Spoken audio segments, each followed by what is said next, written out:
Hey, Beer to Whiskey Clan. I'm your host, Russ Heaps, and today, in my ongoing quest to spread the gospel of good taste, I find myself in Austin, Texas. I'm at Blue Owl Brewing, and we're going to talk a little bit about the brewery, about the beers, about some of the folks that are attached to it. Here to my immediate left, I've got a good buddy of mine, a fraternity brother of 48 years. Long time. A long time. And anyway, he is serving as my beer-swigging co-conspirator in this segment. Before we introduce everybody else on the panel, let me get a little bit of business out of the way. What do we want these folks to do, Ports? We want to go down to the bottom of the page, see the like button, and hit the like button and subscribe to Beer to Whiskey YouTube channel. Yep. So click like at the end of the video. You'll see a round icon that says Beer to Whiskey. Click on that. You'll be subscribed. There's a new video comes out every Thursday at noon East Coast time. And with all that nasty business out of the way, here we've got the owners of Blue Owl Brewing. Sitting here, I've got Jeff Young, and next to him, we've got Susie Schaefer. And guys, thanks a lot for the invite. Happy to be here. This is I'm not saying you're going to take me into uncharted waters here, but my experience with sours is pretty slim. But that's what these guys specialize in. So they're sort of sour experts, and so we're gonna try some sour beers today. Jeff, how'd this thing get started? Susie and I started talking about this about 4 or 5 years ago. We were at another brewery that I helped build here in Austin called Black Star Co-op, and we were working together there and started getting the idea of starting a place that specializes in sour beer. So that idea very quickly became Blue Owl Brewing. And within the next couple years, we had this brewery open and running. Is there some reason why you have this affinity for sours? Or is there some reason why this is what you wanted to do? Yeah, for sure. I mean, there's a couple reasons. One, it is very popular right now, or getting more popular. So we knew in a very crowded scene like the Austin craft beer scene, specializing in something might give us an advantage. But then the other thing was I'm just really scientifically fascinated in the production of acidity in beers and then all the different things that you can do that. It is a bit of uncharted territory when it comes to certain styles that we're trying to do or certain ingredients that we're incorporating. It's traditionally sour beers have been around for a long time, and we're pulling from some of that, but we're also taking it in different directions that it hasn't been before. Susie, were you a big sour fan, or were you like, yeah? He converted me. Oh, did he? Actually, yeah.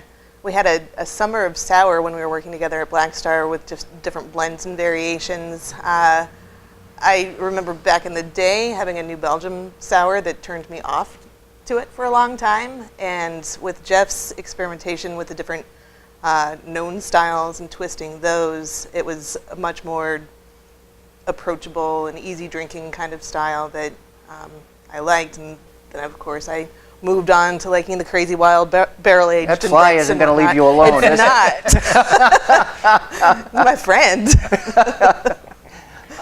Okay, so you guys come to the decision that sours that's the way to go. Where did Blue Owl come from? Where did the name come from? In general, blue owls are my spirit animal. Well, owl is your spirit animal. Owls. And blue happens to be my favorite color. I was going to say, I spend time in Austin. I know there's some wacky stuff goes on here. Blue Owls is kind of new. So that's it. Just you like blue and you like owls. It kind of came down to this is a very personal journey for both of us. We're putting ourselves out there, and the idea of a spirit animal and having the personification of your characteristics put into some other form. That essentially is what Blue Owl is to us, and you'll see a lot of our own character, whether it's in the beer, in the tap room, or in the kind of events that we do. So that's why, you know, Blue Owl and spirit animals it really defines what we're trying to do here. You started out being the brewer. Are you still the brewer? I don't do day-to-day brewing. Call myself the executive brewer because I am professionally trained and been doing this for a while, and you know, set up the idea of the brands that we're doing and the processes. But of course, you know, you got to hire talented people that are passionate about it, have their own ideas, and can incorporate those into our overall vision. So I have a head brewer, head cellarman. I think we got a total of 6 people back in the brewery, more people in the tap room too. I have to say that I admire your courage, because I know a lot of brewers that won't touch sours just because of the difficulty of brewing sour beers. What do you think is the toughest part about doing the sours? There's a tough part in pretty much every part of brewing when it comes to souring and making sour beers. We had the idea of making these sour beers, but then we had to go deeper and say, well, what equipment do we need? So we had to customize our own equipment and create equipment that isn't out there at all.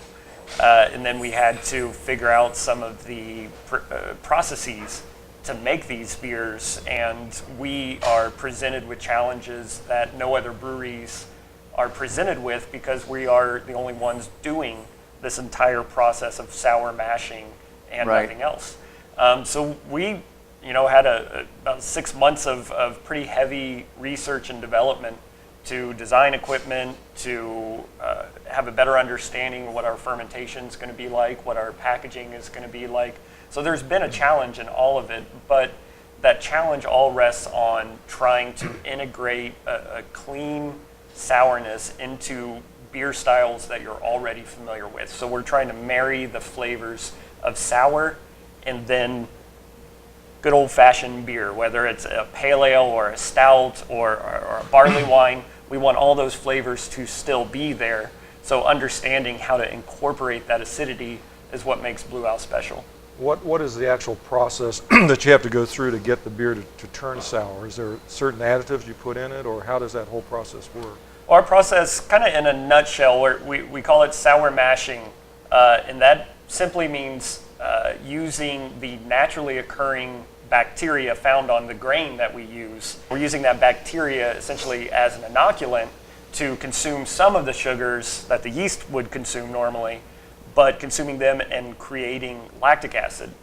And it's that acidity that gives you the sourness.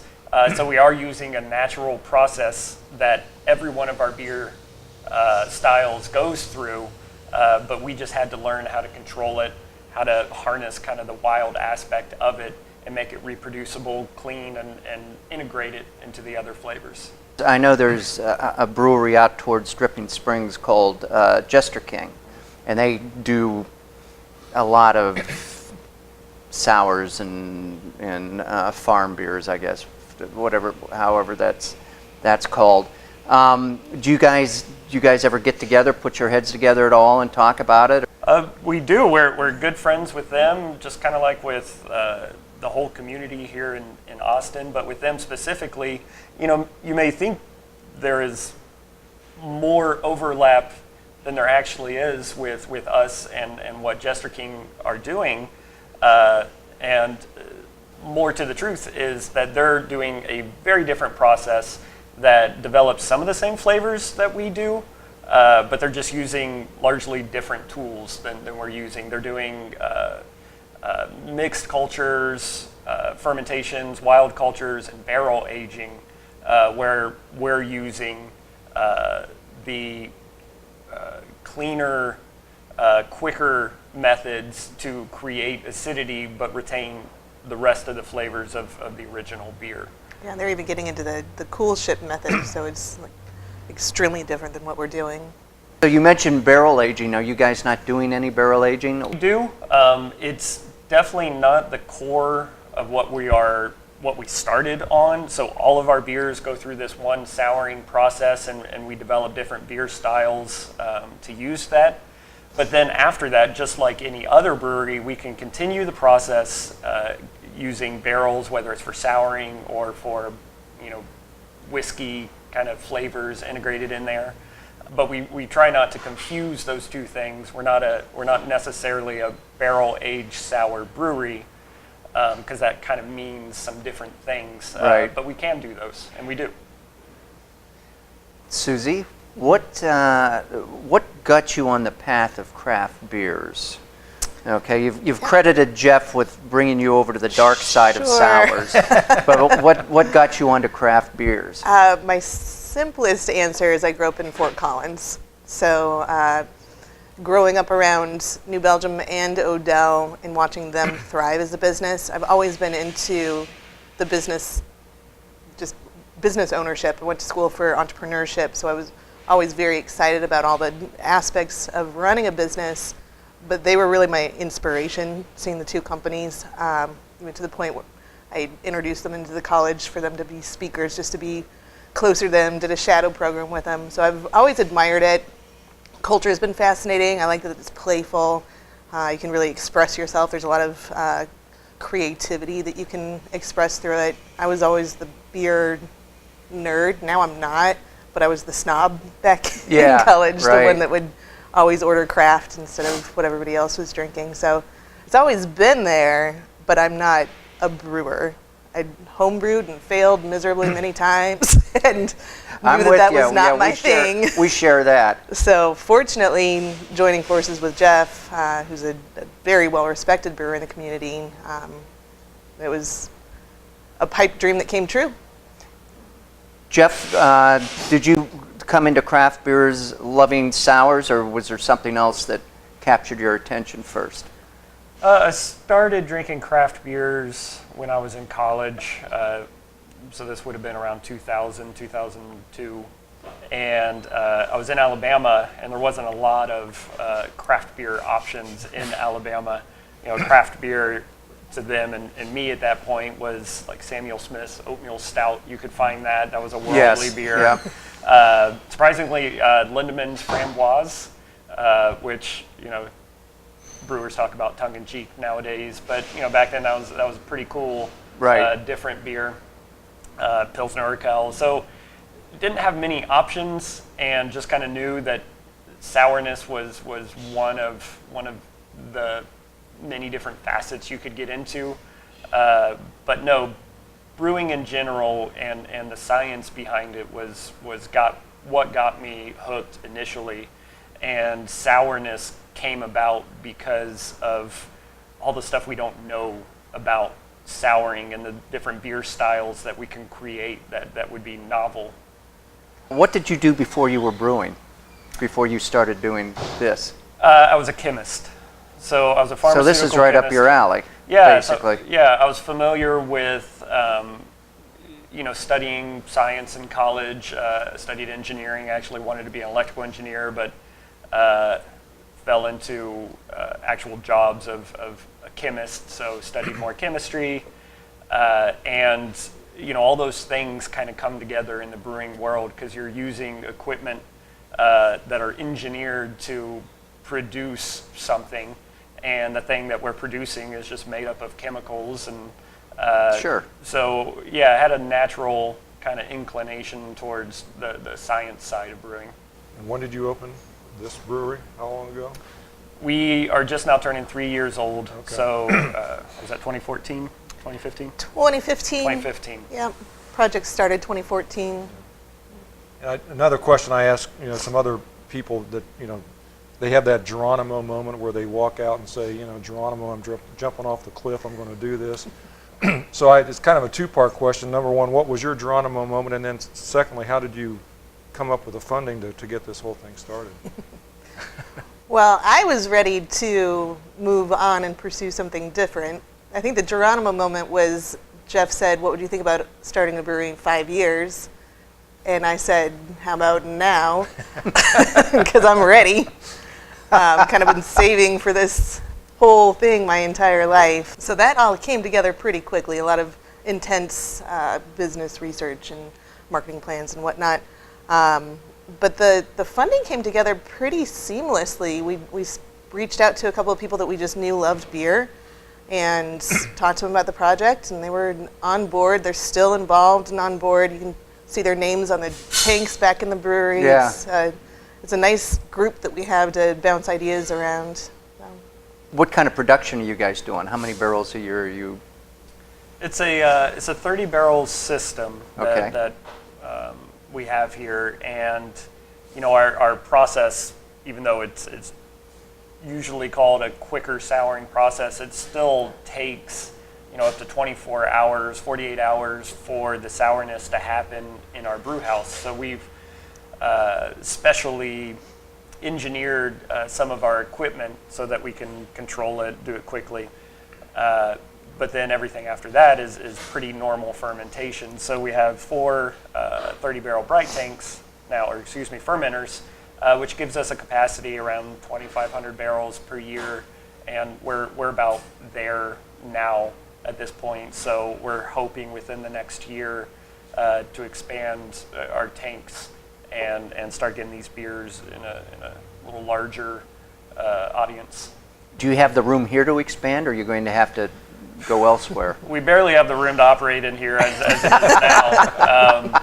So we actually think we can, but we're gonna have to get real creative with that. We have an awesome space, but I'm sure any brewer would tell you that started up a place. You think you have enough room, and then immediately it's gone, and you need twice as much. Yeah. So we could certainly use that, but we love this space so much, and it has so much character that we want to get as much out of it as we can. We were talking a little bit while we were setting up, and Susie, I think you were talking about having some areas far from Austin reaching out to you about beer. Are these people who would like to bring your beer there, or they're really just the consumers, and I'm not sure if it's that Austin's a destination town. They don't always get into the explanation of how they've come across us, but they are coming from different pockets throughout the U.S. We're recently looking into the California market. Same thing. They came to us.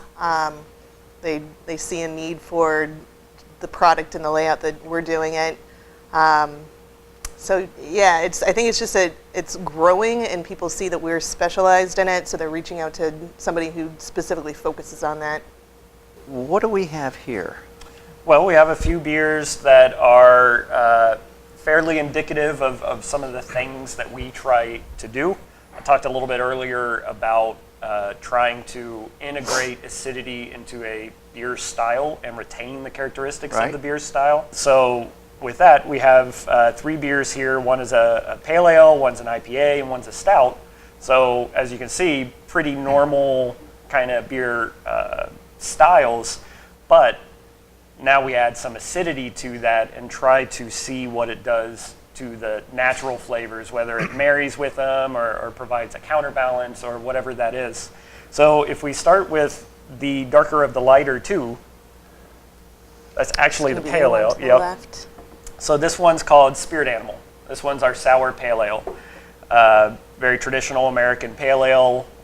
Set of ingredients, uses El Dorado and Centennial hops. And this is really the beer that kind of started it all.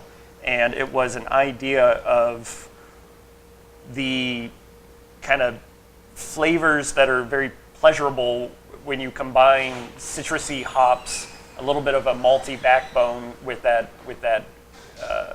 acidity kind of bite, and make a nice, really refreshing sour beer that still tastes like a beer. Still has malt, still has hops. Yep. This is by far our #1 seller to date. Started off that way and is maintained. And you are canning things, right? Mm-hmm. Yep. Yes. Okay, so I'm assuming that you're canning this.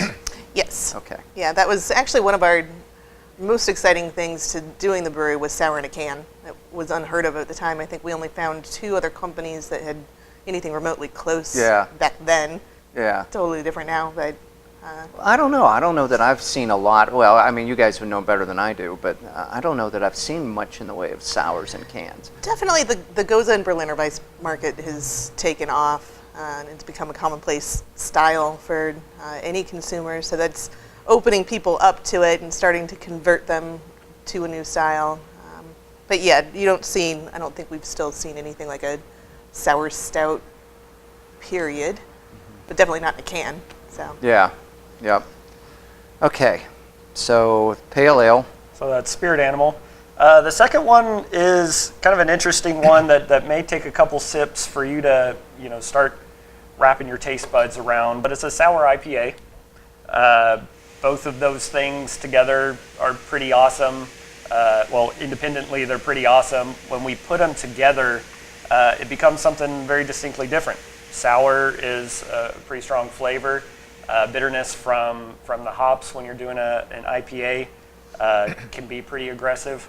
But what we try to do with this one is allow the acidity to form a natural bond with the really nice tropical fruit, almost like fruit juice kind of character. And then it starts making sense when you think of things like grapefruits or pineapples or things that are sweet, sometimes a little bitter, but have a high acidity to them, like juice. All juice has that acidity to it.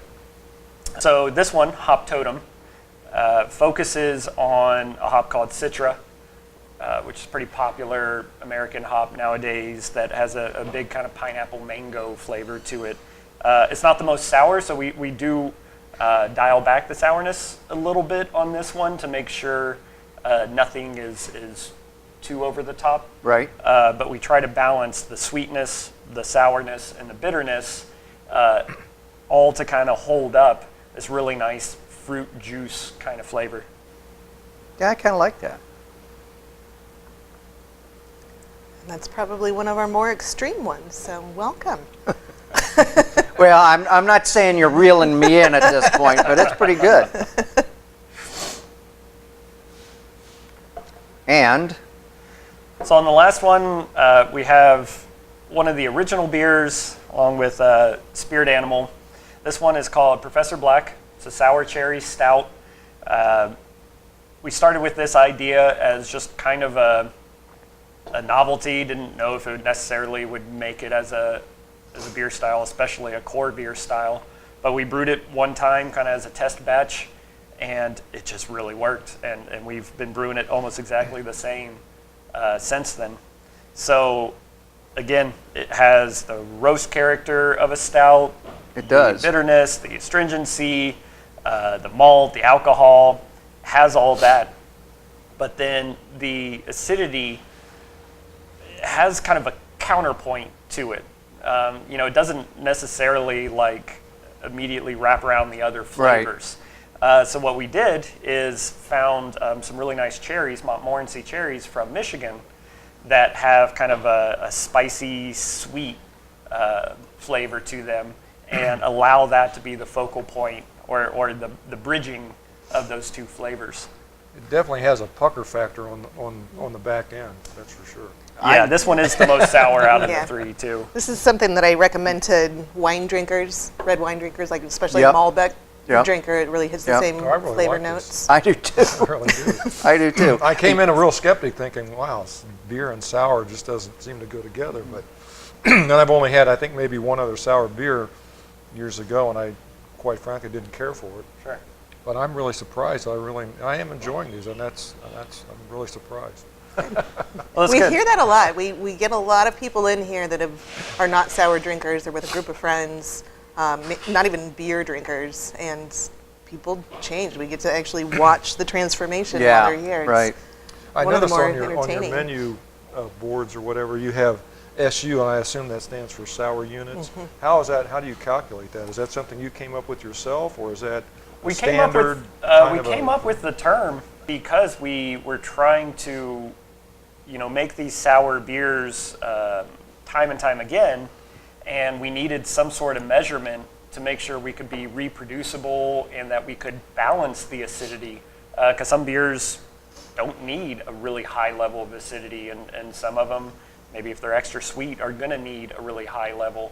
So what we decided to do was start taking the percentage of the lactic acid that's in the beer, say it's 0.5% lactic acid, then we call that 0.5% lactic acid, we call that 50 SUs or sour units. Okay. And that allows us to tell the consumer a little bit, give them a little bit of information. It doesn't tell you everything. It doesn't tell you what the perceived sourness is going to be for sure. But when you look at all of our beers, you can kind of compare the different SUs and see, okay, well, this one has twice as much acidity, so you're probably going to expect that it's going to be, significantly more sour than that. What's the highest SU you've done? We've never broken 100 yet. So remember, this is a natural process, and we've never, the bacteria on the grain has not gotten above 1% lactic acid. We've gotten pretty close with Professor Black. Once we add the cherries have their own acidity that come along with it. Once we add that, we start getting into the 90s, which is 0.9% lactic acid. But we think one day, some beer, it's going to happen that we get over that point. But that's not really our goal, to try to make the most sour thing. It would probably be in this big, beer where it makes sense to have that high level of acidity and be balanced out maybe by sweetness or hops. Sure.